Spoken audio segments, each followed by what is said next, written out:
she had to. Because if anyone else killed Vecna, the story would have ended like a boss fight. But the Duffers didn't want a boss fight.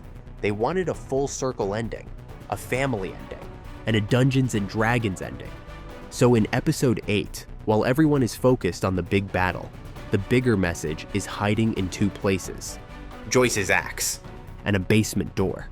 Let's start with the part that shocked people. Vecna is dying. He's finally weak enough that someone can finish it. And out of everyone in Hawkins, it's Joyce who steps in. Not Eleven, Not Hopper, not Will. Joyce.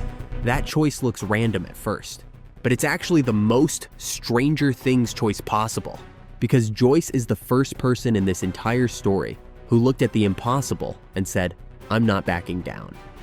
Season 1 starts with everyone calling her crazy. They tell her Will is gone. Not my Will. He's not like that. He wouldn't do it. He's not like most. But you know, the kids, they're mean. They make fun of him. They call him names. They laugh at him, his clothes. Look, he's a sensitive kid. He's missing. They tell her to accept it, but Joyce refuses. She does the one thing no one else could do back then. She believes. And she takes action. That's why the Duffers say it had to be Joyce. Not because she's the strongest, but because she's the most relentless. Her love is basically a superpower. And in D&D terms, Joyce is the party member who never fails the will save. She doesn't get charmed. She doesn't get scared off. She doesn't stop rolling until the mission is done. And that's why she's the one who can walk up to Vecna and end it. But there's another layer here. It's not just Joyce, it's the axe. Because Stranger Things has been showing you that axe for years.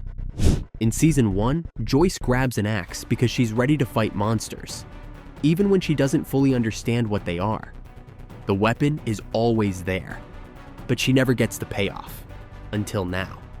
So when Joyce finally uses that same axe to finish Vecna, it isn't just violence. It's closure. It's the show telling you. The story that started with a mother trying to save her son ends with that same mother ending the thing that tried to take him. That's why it hits. It's not who has the best powers. It's who earned the right to end this. But here's what makes it even more important. Joyce killing Vecna is the emotional ending. The basement door is the thematic ending. Because the show doesn't finish with a kiss. It doesn't finish with a funeral. It finishes with a D&D campaign ending in the Wheelers' basement. The party stands up. They walk up the stairs, and Mike shuts the door. That shot is not just nostalgia. It's the Duffers making a point. That basement is childhood. That basement is safety. That basement is the place where the world was simple enough to solve with dice, a map, and friends. But now, they've fought the real thing. They've watched people die. They've grown up. Therefore, the door closes, and the Duffers basically tell you what it means, leaving childhood behind. Not in a happy way, in a grieving way. Because growing up is loss. You don't just level up. You give things up, and you can see it on Mike's face in that moment. He's not celebrating, he's mourning, but he still shuts the door. Because the story is over. And then something happens that feels small, but it's actually massive. Holly and her friends run past them. They're about to start their own D&D game. That's the torch being passed. That's the next party. That's the show saying, the world keeps going, but this campaign is done. That's why the final image is a closed door. In D&D terms, it's the DM putting the screen down. The session is finished. The characters are still alive somewhere in your imagination. But the story you played together is complete. Now let's talk about the two end song choices, because they are not random either. They're doing the exact same thing as Joyce and the basement door. One song is about the escape.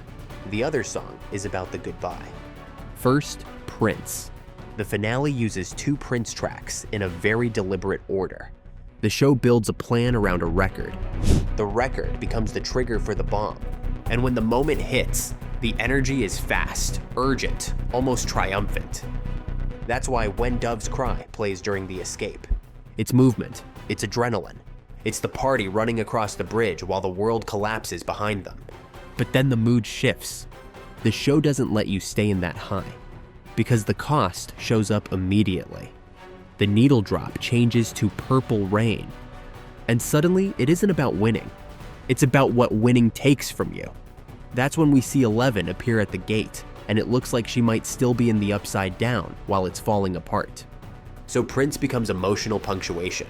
One track says, "Run." The next track says, "This is what it cost." Therefore, the finale uses Prince like a spell component. It's not just music. It's part of the ritual that closes the bridge. Now compare that to the other song, David Bowie's Heroes. That one doesn't play during the chaos. It plays after the final scene. After the door closes, after the campaign ends, it's the epilogue. And the wild part? That choice came from Joe Keery. He suggested using Bowie's original version of Heroes, instead of relying on the Peter Gabriel cover the show had used before. And the Duffers immediately agreed because they saw it as an anthem for the series. That tells you something. Prince is used for the plot mechanics. Bowie is used for the identity of the show. Prince is the action. Bowie is the soul. And even the visuals under Bowie matter. The finale rolls into an animated end credits sequence that looks like a nostalgic player's manual. So the show ends exactly how it began. Not just with D and D in a basement, but with the idea that this whole thing was a campaign, a party, a shared story. And yes, Joyce killing Vecna fits that too. Because in D&D, the final blow isn't always dealt by the main character. Sometimes it's dealt by the one who never quit, the one who stayed consistent for the whole campaign, the one who fought for the party even when nobody believed them. That's Joyce. But here's the question people aren't asking yet. If the show ends with a closed door, why does it still feel like something is unfinished? Why does 11's ending stay unclear? Why does the music shift from escape to sorrow to heroes? Because the finale is telling you they won the war, but the cost didn't vanish with Vecna's head. And if you've been watching my breakdowns on how the Upside Down works, you already know why that matters. Because if the Upside Down is a bridge, not a world, then closing the gate is never just a victory. It's a separation. It's someone being left on the other side. And that is exactly where this ends. A door shuts. A song plays all the way through, and you're left with one final feeling. This wasn't a happy ending. It was a completed campaign. And if you know D&D, you know the scariest words aren't game over. They're roll initiative when the party is already exhausted.